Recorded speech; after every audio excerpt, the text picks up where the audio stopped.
Evangelho de João, capítulo 7, versículo 37 e 39.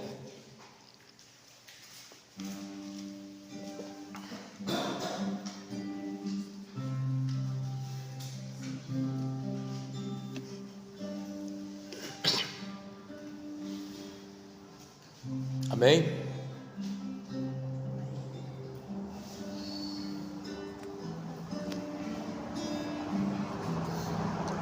Versículo 37 nos diz assim: No último dia, o mais importante da festa, Jesus se levantou e disse em alta voz: Quem tem sede, venha a mim e beba.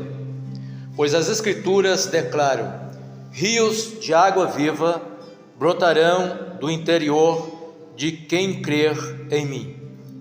Quando ele falou de água viva, estava se referindo ao Espírito que seria dado mais tarde a todos que nele crescem. Naquela ocasião o Espírito ainda não tinha sido dado, pois Jesus ainda não havia sido glorificado. Daí a palavra do Senhor, que Deus nos abençoe. Os irmãos podem sentar. Meus irmãos, nós vamos meditar um pouco daquilo que Deus quer falar ao nosso coração nessa noite, nesse culto de ceia, nesse culto tão solene, aonde nós reunimos, cumprindo assim a ordenança do Senhor Jesus, para a igreja reunir sempre e trazer a memória daquilo que Ele fez por nós, e ao mesmo tempo da promessa que foi dada à igreja, de que um dia Ele virá para buscar as nossas vidas. E antes de nós entrarmos no momento da ceia, nós vamos falar um pouco aqui sobre o que o Senhor quer falar ao nosso coração através desse texto. O título da mensagem é o último dia da festa. E a primeira coisa que nós temos que pensar para entender o que o Senhor quer falar conosco é que festa era essa. João fala que foi o último dia da festa. Mas que festa era essa? Essa era uma das festas judaicas. E as festas judaicas, elas tinham um significado muito profundo, não somente para o povo judeu, mas também para a igreja. Porque as festas judaicas têm um significado profético. E essa festa aqui era a festa conhecida como festa dos tabernáculos, ou festa das cabanas, ou festa de Sucote. Esses três nomes representam a mesma festa. E essa festa, que era a festa da cabana, era assim chamada porque o povo de Israel saía das suas casas e construíam cabanas durante esses dias de festa, durante essa semana de festa. E construíram cabana para lembrar aquilo que eles viveram no deserto 40 anos, quando eles estavam peregrinando no deserto em direção à terra prometida. Então era uma festa que trazia uma memória, aquilo que o povo judeu passou no deserto, seu sofrimento e também a providência do Senhor, o Deus provedor, que havia prometido tirar o seu povo e guiar o seu povo para a terra que mana leite e mel. E esse povo o Senhor conduziu o seu povo pelo deserto. Não faltaram as provações, os desafios, os momentos difíceis, mas em todos os momentos Deus se fez presente como um Deus provedor. A cabana aqui tem o simbolismo da fragilidade humana, de como a nossa vida humana é frágil, e que quão frágil somos. Nós somos dependentes, ou totalmente dependentes, da providência de Deus. Assim como o povo de Israel peregrinou pelo deserto, nós temos que ter uma consciência também de que a nossa vida aqui nesse mundo é uma vida passageira. Estamos peregrinando aqui, E principalmente como igreja do Senhor, sabemos de uma promessa que nos foi dada, de uma eternidade preparada para as nossas vidas. Mas a semelhança do povo de Israel, a igreja também tem os seus momentos difíceis, a igreja tem os seus momentos de lutas. Então essa festa tem para nós também um significado muito importante. Mais do que uma festa apenas memorial para o povo judeu, é uma festa profética. Havia todo um ritual profético para a realização dessa festa. As trombetas eram tocadas, e quando as trombetas eram tocadas, o povo era convocado para assistir os sacerdotes que iam até o tanque Siloé e que enchiam ali a vasilha de água do tanque Siloé e levavam essa vasilha numa espécie de procissão até o templo, e no altar ali do templo era derramada aquela água como oferta ao Senhor, como um sacrifício ao Senhor. Essa água tirada do tanque de Siloé era derramada ali no altar. Então era uma festa que deveria ser entendida não apenas como algo tradicional, como uma festa tradicional, mas como uma festa que tem um cunho profético, que apontava para algo muito superior àquilo que simplesmente uma tradição trazia, como uma memória do que Deus fez, mas sim algo que Deus ainda iria fazer. E quando eles faziam isso e derramavam a água sobre o altar, eles tinham a compreensão da promessa do Senhor, que um dia o Senhor derramaria o seu Espírito sobre a humanidade. No período messiânico seria um período de abundante bênção sobre Israel. Era essa a convicção, não somente sobre Israel, mas o mundo seria abençoado com a presença do Messias.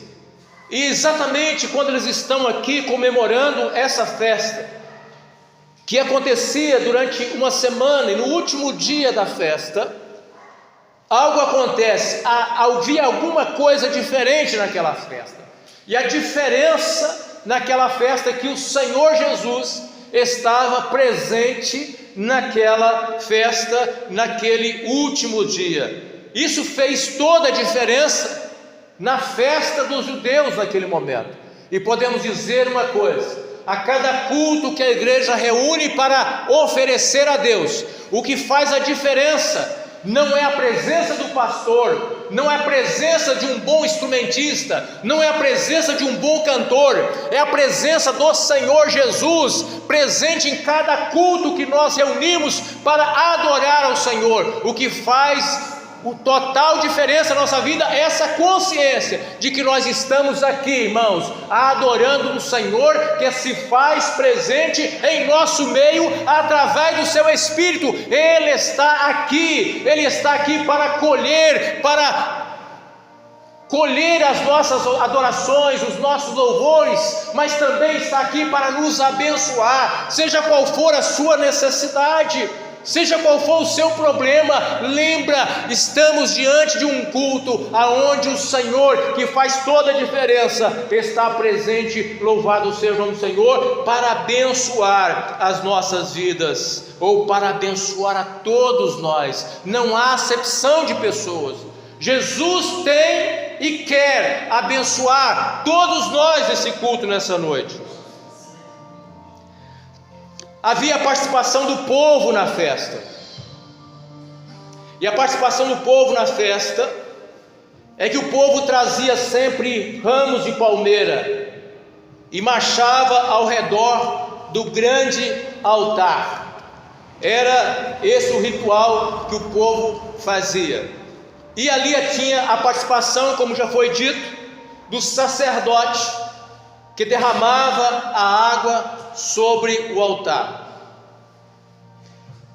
Podemos tirar como lição para nós que essa água tirada de um tanque específico chamado Siloé tem um simbolismo muito especial. Os irmãos vão lembrar que certa vez o Senhor Jesus curou um cego de nascença, e ele fez isso exatamente quando ele cospe no chão, ele faz um lodo e passa nos olhos do cego, e de repente ele diz assim: vai ao tanque de Siloé, que significa o enviado, lava e você vai enxergar. Exatamente no tanque de Siloé, o Senhor Jesus havia curado um cego de nascença, e era um dos sinais que o Messias deveria fazer como sinal do Messias. Eles vão falar, ninguém jamais ouviu dizer que alguém pudesse curar um cego de nascença, mas esse curou o cego de nascença. E aquele milagre acontece com a participação da água do tanque de Siloé, com um significado todo especial. O enviado, a promessa que o Senhor Jesus fez aos seus discípulos, enviaria o Espírito Santo, o Consolador, que não nos deixaria órfãos, estaria conosco todos os dias. O Espírito Santo está conosco, o Espírito Santo habita em nós, ele conduz a nossa vida na verdade, ele supre as nossas necessidades. E o que seria de nós se não fosse o Espírito Santo Consolador derramado sobre as nossas vidas?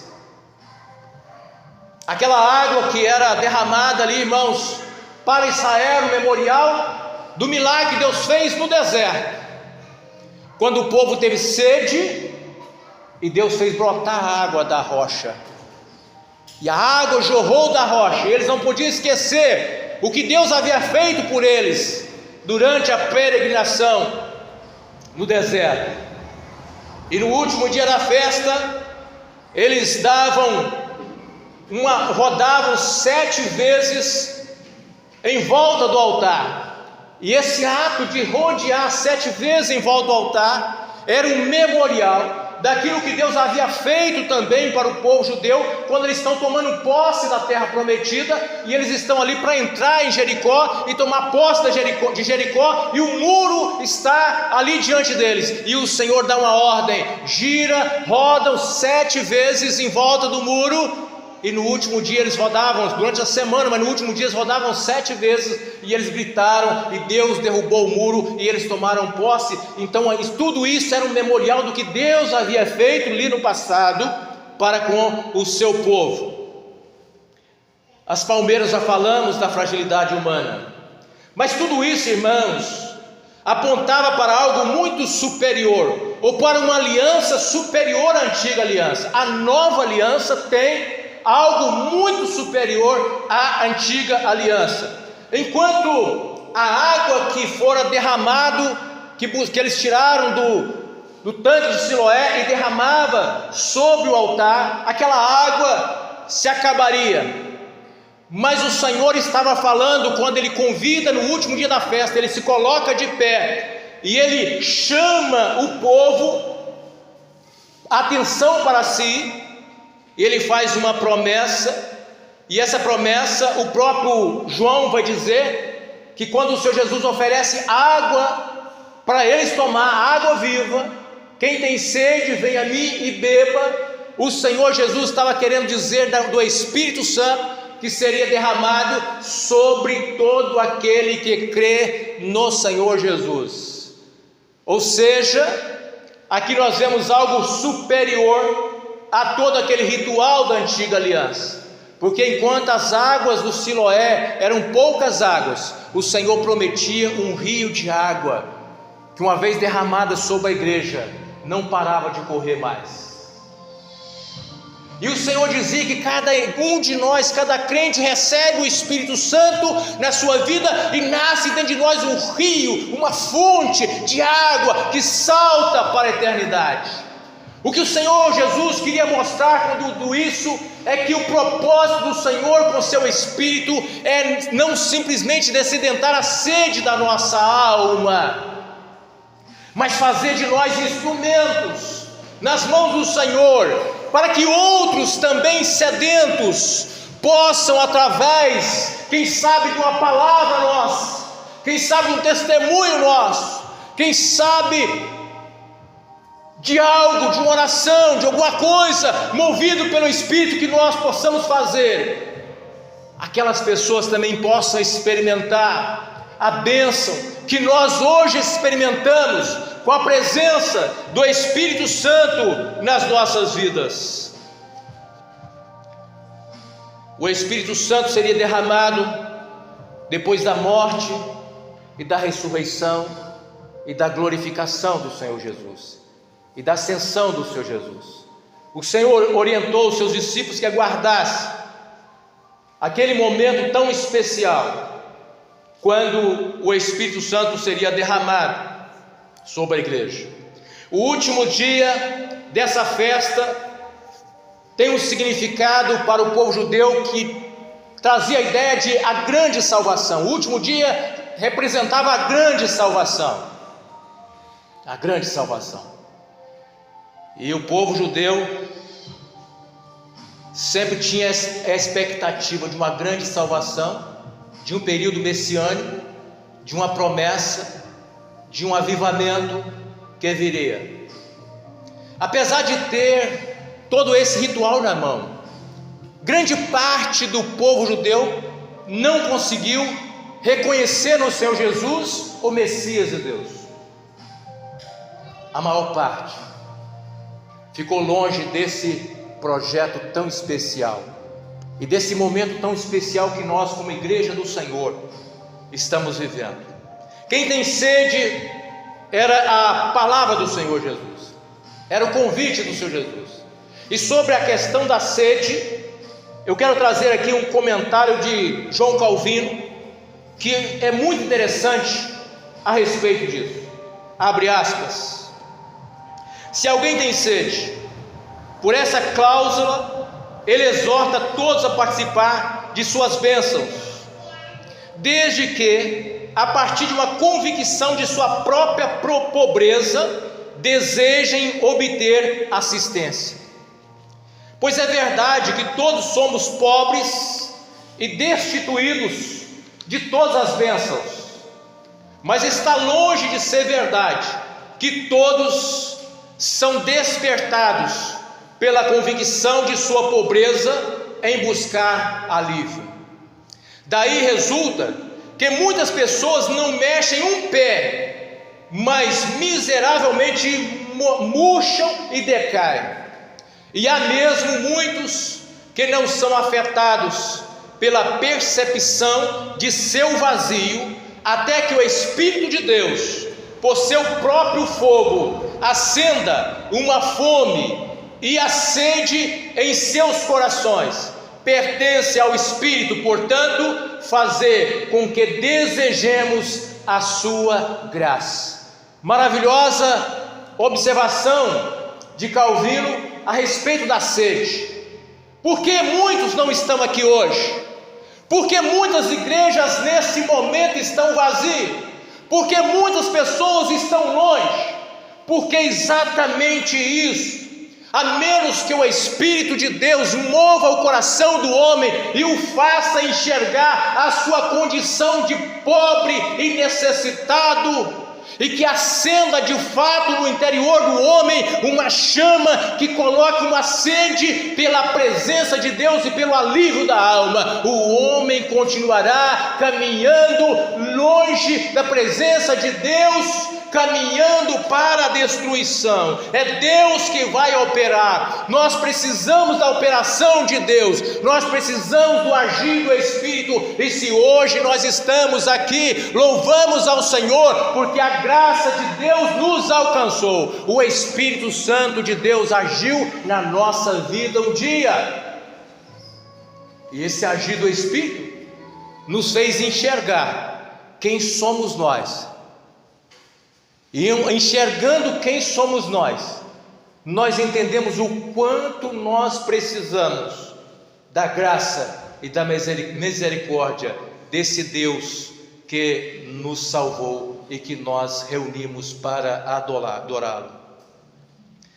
Confirmando aqui essa observação de Calvino, podemos fazer a citação de Paulo, quando escreve aos Filipenses no capítulo 2, versículo 13: pois Deus está agindo em vocês, dando-lhes o desejo e o poder de realizarem aquilo que é do agrado dele. A menos que o Espírito Santo venha agir em nós, venha nos energizar, venha nos capacitar, o homem não sai da sua posição de pecador, de perdido. É por isso que a igreja precisa orar. A igreja precisa orar para que Deus possa dar oportunidade e possa mover os corações. E a igreja precisa testemunhar, a igreja precisa pregar, a igreja precisa falar de Jesus, para que outros também, energizados pelo mesmo Espírito que nos capacitou, possa também atingir a outras pessoas. Thomas Cook, comentando essa passagem, ele fala que o povo acompanhava com oração ao Deus Todo-Poderoso, e a oração do povo era pedindo a Deus que, assim que semeasse a terra, Deus mandasse chuva no dia seguinte. Deus mandasse chuva no dia seguinte. E eles faziam isso. Além da oração, eles iam cantando Isaías 12, versículo 13: com alegria tirareis águas da fonte da salvação. Vós com alegrias tirareis águas da fonte da salvação. Esse cântico era pronunciado por essas pessoas durante esse momento. A exposição do Talmud dizia que esse era um período que apontava para o derramamento do Espírito Santo. Tendo a consciência dos judeus de que todo aquele ritual apontava para o derramamento do Espírito Santo, a gente percebe o quão peculiar foi aquele momento para Jesus se levantar naquela hora e fazer o convite para si e fazer a promessa do derramado Espírito sobre aqueles que crescem.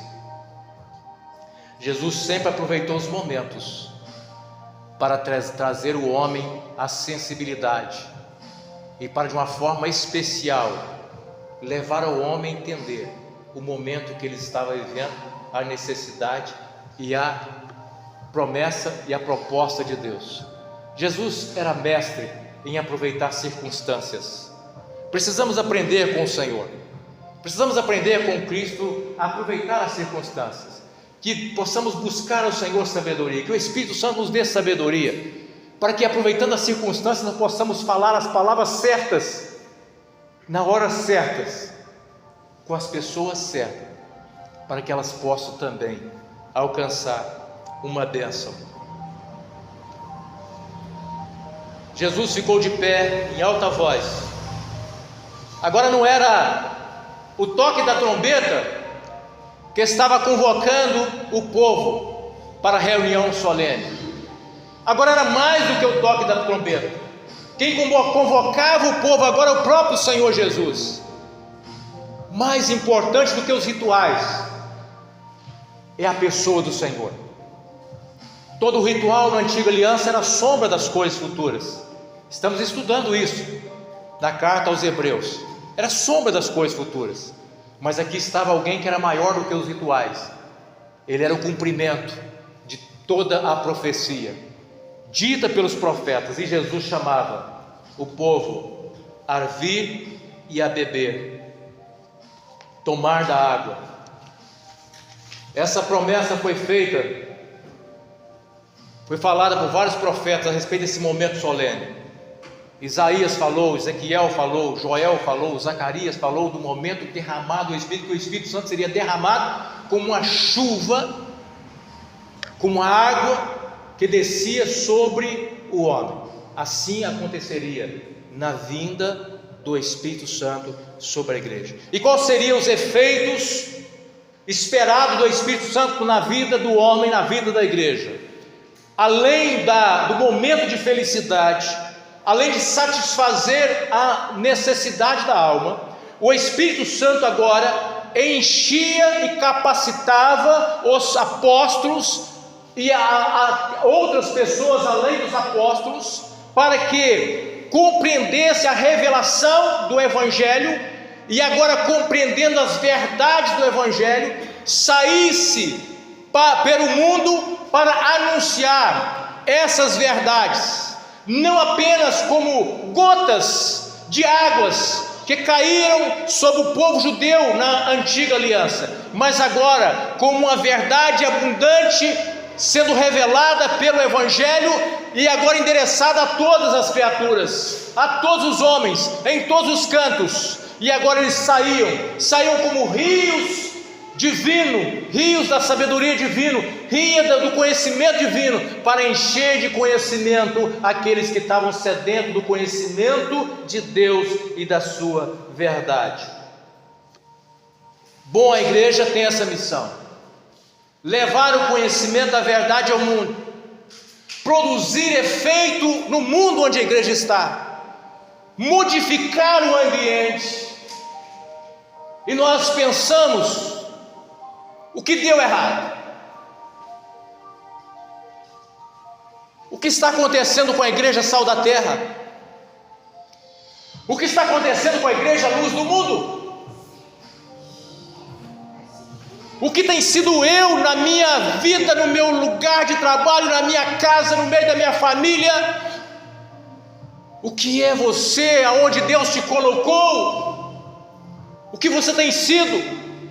O que temos sido como igreja do Senhor neste lugar? Fomos chamados para ser luz e sal da terra. Fomos chamados para inundar esse ambiente, inundar essa cidade do conhecimento de Deus. Mas para a igreja fazer isso, ela precisa encher, irmãos. Para a igreja fazer isso, ela precisa encher do conhecimento de Deus. E quando nós convocamos a igreja para um culto de ensino, de estudo da palavra, onde está a igreja? Salvo algumas exceções que não podem estar de fato. Mas muitos vão negligenciando as oportunidades que nós temos. E enquanto isso, nós vamos ficando ali, levando uma vida aquém daquilo que Deus requer de nós como igreja. Quem está convertendo quem nessa última hora? Essa pergunta relevante: quem está convertendo quem? Quantas pessoas influenciadas pelo mundo deixaram o Senhor? Abandonaram o Senhor? Quantos jovens cheios de Deus, com experiência com Deus, e depois foram para a faculdade e já não reconhecem mais a sua fé? Quantos? Quantos foram capturados pelo ensino de uma ideologia contrária à palavra de Deus? Quantos? Quantos não conseguiram resistir às seduções do mundo, à tentação? Quando na verdade a igreja deve fazer, ela tem que fazer a diferença, quando na verdade deveria ser o contrário. Aonde está o erro? Precisamos urgentemente de que Deus reacenda uma chama dentro de nós. Precisamos de um avivamento. Devemos orar pelo avivamento. Devemos buscar o avivamento para que possamos cumprir a vontade do Senhor e o ide que Deus ordenou à sua igreja. Ide por todo mundo, pregai o evangelho a toda criatura. Enquanto isso, a igreja vive, irmãos, e ela vive aguardando um grande dia. E o grande dia que a igreja aguarda é o dia do arrebatamento da igreja. O dia do arrebatamento da igreja. E essa igreja que aguarda o arrebatamento é uma igreja que ela não tem outra coisa a se preocupar e anunciar nesse mundo. Não tem outro nome a anunciar nesse mundo, a não ser o nome do Senhor Jesus. Essa igreja que aguarda o arrebatamento, ela aprendeu com o apóstolo Paulo: nenhum nome eu tenho anunciado a não ser o nome de Cristo. a igreja foi chamada para anunciar o nome de Cristo. Colocamos uma identificação da nossa comunidade, ficou maravilhoso ali. Mas a nossa preocupação não é com aquele nome que está ali fora. A nossa preocupação é anunciar o nome de Jesus. E é preparar um povo para o momento da volta do Senhor. Quando nós cantamos Maranata, devemos entender o que de fato isso é. E o que isso significa para nós. Maranata quer dizer, ora vem Senhor Jesus. Uma igreja que canta, que está almejando o dia da vitória. E o dia da vitória da igreja será o último dia, o grande dia para a sua igreja, para a igreja do Senhor Jesus. Enquanto isso não acontece, a igreja deve desejar chuvas de bênção e orar por chuvas de bênção. Não se contentar com as gotas. Precisamos mais do que isso. Precisamos mais do que isso para levar avante a responsabilidade que nos foi confiada.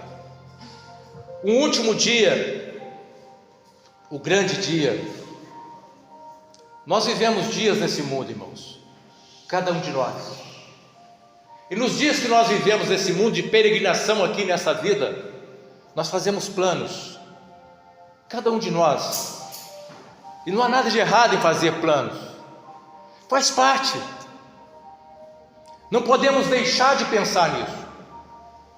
E nós fazemos planos, alguns alcançamos, outros não. Outros nem sempre a gente consegue alcançar. Pensamos no dia de amanhã, pensamos como vamos comprar, pensamos como vamos vender, pensamos como e onde vamos passar as nossas férias, não é assim? Onde vamos passar as nossas férias? Fazemos planos, mas nós não costumamos pensar no nosso último dia, sabe? O último dia chega para todos nós, só que nós não queremos pensar nele, não fazemos muita questão de pensar nesse último dia. Entretanto, é uma realidade que vai chegar para todos nós. Pode ser que para alguns vai chegar no cumprimento do dever.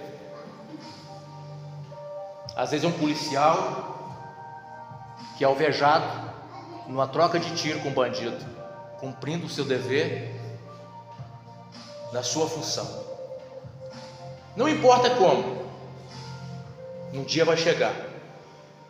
E é importante que esse último dia para nós pode ser um grande dia.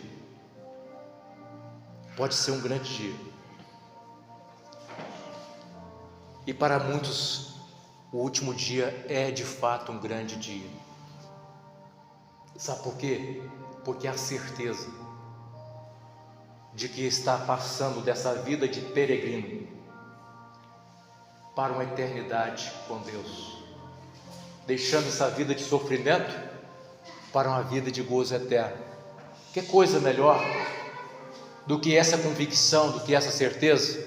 E eu quero aqui trazer uma experiência para os irmãos, vivida por um irmão, e esse irmão era meu cunhado jovem, casado há 1 ano, e de repente Deus falou com ele que ia levá-lo, com toda a saúde.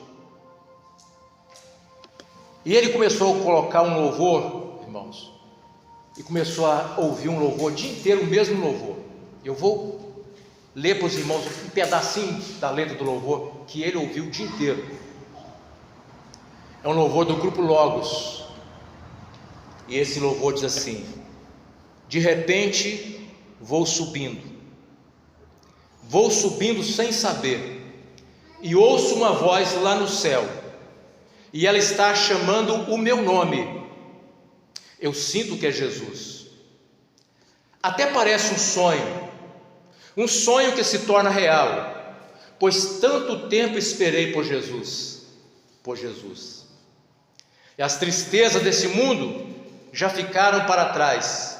Eis que tudo se fez novo para mim, e o corpo que eu tinha não é mais o mesmo, pois Jesus me deu um corpo perfeito, um corpo que não sente dor, pois um dia Ele prometeu e hoje cumpriu.